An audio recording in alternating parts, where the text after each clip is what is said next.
Samowystarczalność to oczywiście jest bardzo pozytywna cecha. Fajnie jest móc liczyć na siebie, wiedzieć, że okej, ja to mogę zrobić. Mogę dać sobie radę sama. I jednocześnie, tak jak we wszystkim bywa, to dawka czyni truciznę. I jest taki moment, taki punkt przechyłu, kiedy ilość tej samowystarczalności, którą sobie serwujesz i od siebie wymagasz, przestaje być pomocna. I przestaje ci tak naprawdę służyć, a staje się czymś, co ci ciąży i co gdzieś ciebie przytłacza i męczy. Być może męczy dosłownie do fizycznego bólu, odczuwania fizycznego bólu, nie mówiąc o emocjonalnym cierpieniu. I to jest ten moment, kiedy myślisz o sobie jako o kimś, kto nie tyle co ja mogę sobie dać radę z tym problemem, ja mogę sama wszystko ogarnąć, tylko to już się wtedy przemienia, to mogę. Być może wyraz sam w sobie zostaje, ty używasz wyrazu mogę, ale myślisz zawsze muszę. I nadajesz temu mogę tak naprawdę znaczenie przymusu. Czyli de facto powtarzasz sobie ja muszę to wszystko udźwignąć, ja muszę wszystko ogarnąć, ja muszę wszystko skontrolować i w takim wielkim musie i wielkim napięciu, jaki ten mus prowokuje, żyjesz na co dzień. I tutaj jest właśnie problem. Jak mówię, w tej ilości, nie tyle w jakości, tylko w ilości, bo jeżeli jest sytuacja jakaś trudna, kryzysowa, akurat trzeba dużo rzeczy ogarnąć w dzisiejszym dniu albo w obecnym tygodniu, w pracy, w domu, gdziekolwiek, jest jakiś kryzys. My jesteśmy bardzo dobrze do tego przygotowani jako ludzie, żeby radzić sobie z krótkotrwałym stresem i napięciem. My jesteśmy do tego zrodzeni, to nam nie robi żadnej krzywdy. Natomiast jeżeli to się staje twoim stylem bycia, stylem życia, jeżeli to po prostu jest coś, nie co uruchamiasz na zasadzie tutaj jest kryzys, 5 minut, dobra, włączam ten tryb, super samowystarczalności, bycia siłaczką, bycia supermanem, wodoodpornym, dźwiękoszczelnym, nie wiem kim jeszcze, to jest okej, że to trwa 5 minut, ale jeżeli ty tego wymagasz od siebie, żeby było 24 godziny na dobę, 365 dni w roku, no to musimy się zatrzymać. Ja ci mówię, zatrzymajmy się i przemyślmy tą strategię, bo ta strategia, to narzędzie, które miało ci pomagać, staje się teraz twoim największym problemem i najcięższym bagażem do uniesienia. I tak naprawdę ta zbroja, którą nakładasz, zaczyna ciebie przygniatać, miażdżyć i odbierać ci siły, zamiast cię wzmacniać. Dlatego to jest tak ważne, żeby się zatrzymać i troszeczkę nad tym podyskutować, pomyśleć, może rozpisać sobie co nieco i na pewno zastanowić się głębiej, co takiego właściwie ja robię, starając się ciągle wszystko idealnie kontrolować, załatwić, dać sobie radę sama i jechać na tej samowystarczalności non-stop. I dzisiaj mam ci dwa takie całkiem pokaźne kroki do przekazania, jeżeli zależy ci na tym, żeby tą zbroję troszkę pozrzucać. To nie oznacza, że dzisiejszym filmem będziemy uczyć się, jak być słabą i kruchą istotą, ale to oznacza, że będziemy uczyć się siły w nowej, zdrowej, dojrzałej definicji. Więc zaczynamy od kroku pierwszego. Zdemaskuj mit siły. Zrozum, dlaczego dźwigasz. Rola siłaczki, czy supermana, czy tego, kto zawsze sobie sam da radę, to nie jest twoja tożsamość, to jest pewna wyuczona umiejętność, strategia na przetrwanie. I dlatego, jeżeli chcemy cokolwiek ruszyć i zmienić, i troszeczkę odpuścić, dać sobie spokój, zrzucić tego ciężaru, musimy dokopać się właściwie skąd to się wzięło i tak naprawdę na czym to polega.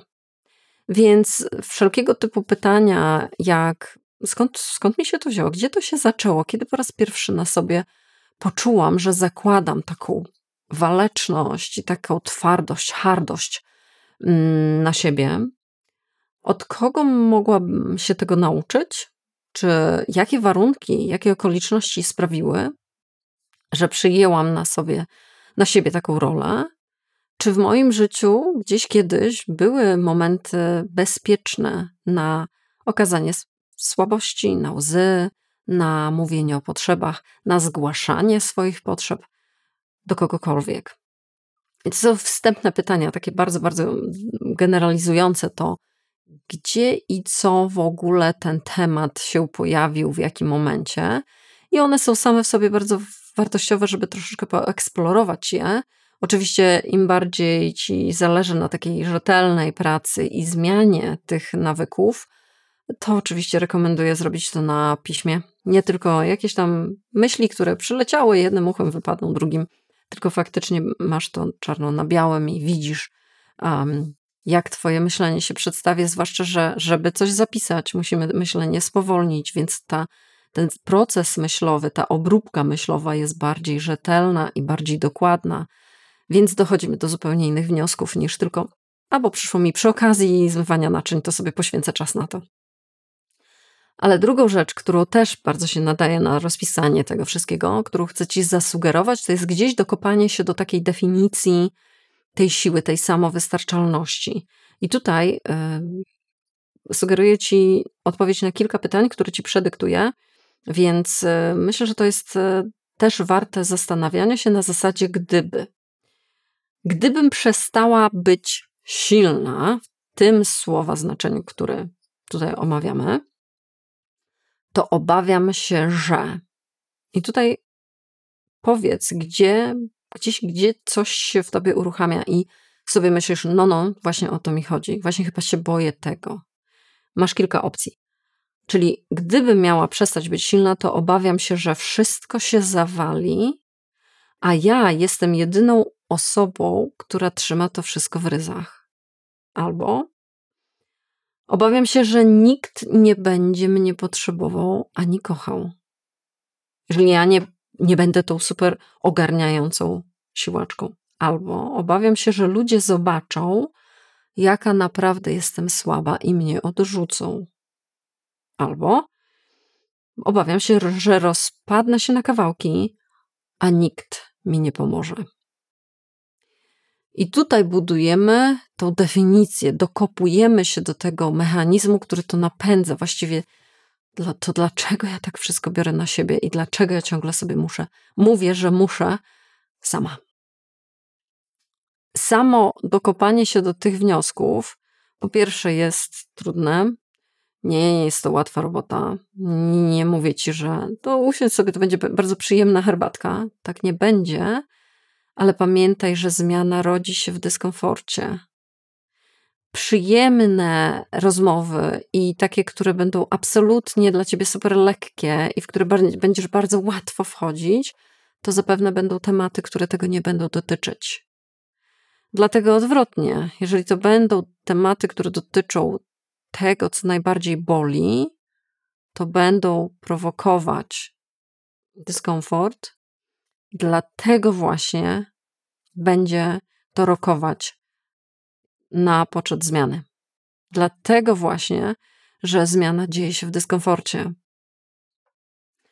Dlatego też, jeżeli zależy ci na przeformowaniu swojej definicji siły, na to, żeby wejrzeć, czemu właściwie ja tak jestem 24 godziny na dobę na baczność, to są pytania do tego. To weryfikuje i gdzieś sprawdza. I to jest pierwszy krok, żeby w ogóle zobaczyć, na czym stoję. Przejrzeć tą swoją definicję siły, skąd ona się wzięła i co ona tak naprawdę nam mówi. Dopiero wtedy możemy sobie sformułować inną definicję. Ale ona nie przyjdzie tak po prostu. To jest bardzo trudno, żeby sobie usiąść, zobaczyć, dobra, to ja mam w głowie to, że na przykład jeżeli nie będę silna, to wszyscy zobaczą, że jestem taka słaba, a to jest straszne i potem się nie pozbieram i nikt mi nie pomoże, załóżmy. Więc przeformuję sobie to na inną definicję i napiszę sobie, że nie, bycie słabą to jest oznaka odwagi na przykład. To nie zadziała, dlatego że co? Dlatego, że jeszcze się nie pojawiła praktyka. Jeżeli chcesz z jednej definicji wskoczyć w drugą po prostu, to nadal poruszamy się na teorii. A chcemy zrobić coś innego. Chcemy ze starej definicji, która jest niepomocna, wrzucić się w wir treningów, praktyk i eksperymentów behawioralnych i na podstawie ich i tego, co na podstawie tych eksperymentów możemy wyciągnąć jakieś wnioski, stworzyć nową definicję. Co to za eksperymenty? Krok numer 2. Praktykuj mikrosłabość, czyli świadomie oddawaj ciężar. No i przechodzimy do naszego treningu oddawania kontroli. Treningu, w którym wychodzimy z tej samowystarczalności, a wchodzimy do zależności z innymi ludźmi. I oczywiście bardzo ważnym kierunkiem jest utrzymanie tego w bezpiecznych warunkach. Nie przytłaczaj siebie, nie musi być gigantyczna stawka, może być bardzo bezpieczna i mikrostawka, ale chodzi o to, żeby przejść przez treningi, tak? Zaczynamy małymi kroczkami. Co to oznacza? No jeżeli ktoś ciebie na przykład pyta, jak tam się miewasz, co tam u ciebie, to nie odpowiadaj na zasadzie automatycznej, wszystko okej, pa, tylko na przykład powiedz, no dzisiaj to mam naprawdę ciężki dzień, bo... Albo nawet bez bo, czyli dzisiaj mam naprawdę ciężki dzień. Albo jakieś drobne rzeczy na zasadzie jesteś zmęczona, jesteś zmęczony po pracy i wiesz, że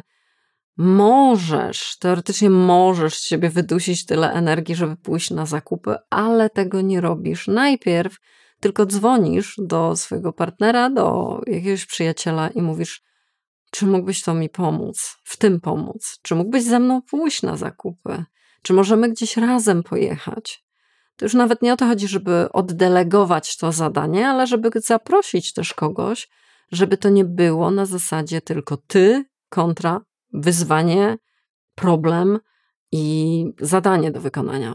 Albo w pracy brakuje ci weny czy pomysłu na to, jak rozwiązać jakiś problem, no i wiesz, że teoretycznie mogę to wszystko rozpracować sama, ale to potrwa na przykład godzinę, więc idziesz do koleżanki i mówisz coś w stylu, wiesz, utknęłam, mam taki problem, może masz 2 minutki, może coś ty wymyślisz lepszego, bo mi jakoś nic nie przychodzi do głowy. I pamiętaj, to de facto nie chodzi o ten problem, to nie chodzi o te zakupy, to nie chodzi o to, żeby faktycznie opowiedzieć komuś, co u ciebie, tylko chodzi o to, w jaki sposób ty podchodzisz do tego, że faktycznie możesz się otworzyć, a nie, że musisz być samowystarczalna. No i oczywiście to służy wielu, wielu celom, a te cele to tak naprawdę są bardzo, bardzo korzystne zalety tego, że już nie sięgasz non-stop 24 na dobę po samowystarczalność. Po pierwsze to, że odkrywasz, że się świat nie zawalił, że nic takiego wielkiego się nie dzieje, ale dzieje się coś, jeżeli chodzi o świat, natomiast dzieje się coś ważnego, jeżeli chodzi o ciebie. Nie musisz ciągle od siebie wymagać, żeby pod koniec każdego dnia czuć, że już w ogóle jedziesz na oparach, że już jesteś na krawędzi wytrzymałości. Nie musisz. Możesz kończyć dzień, mając tam w baterii swojej wewnętrznej jeszcze 20%. To nigdy nie musi być aż do zera, o ile w ogóle do minusu czasami.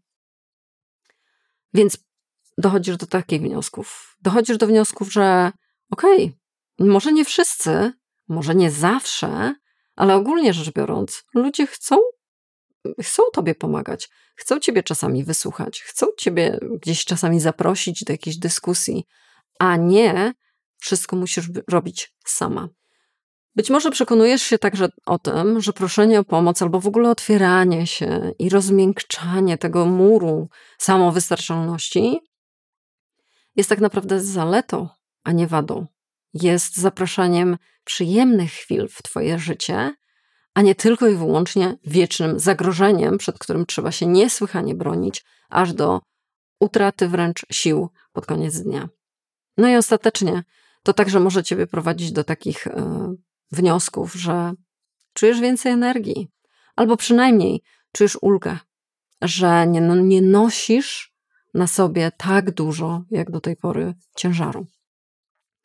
Te wszystkie eksperymenty połączone z wnioskami budują nową definicję siły wewnętrznej. I właśnie o to nam chodziło.